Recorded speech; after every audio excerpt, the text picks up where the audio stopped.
بسم اللہ الرحمن الرحیم۔ ابو نضرہ سے روایت ہے کہ عمران بن حسین رضی اللہ تعالیٰ عنہ سے مسافر کی نماز کے بارے میں پوچھا گیا تو انہوں نے کہا، میں نے رسول اللہ صلی اللہ علیہ وسلم کے ساتھ حج کیا تو آپ نے 2 ہی رکعتیں پڑھی، اور میں نے حضرت ابو بکر رضی اللہ تعالیٰ عنہ کے ساتھ حج کیا تو انہوں نے بھی 2 ہی رکعتیں پڑھی،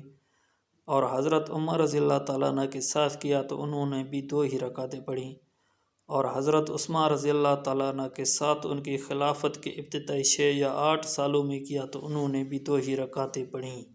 دوسری حدیث مبارکہ میں یہ حضرت عبداللہ بن عباس رضی اللہ تعالیٰ عنہ سے روایت ہے کہ نبی اکرم صلی اللہ علیہ وسلم مدینہ سے مکہ کے لیے نکلے،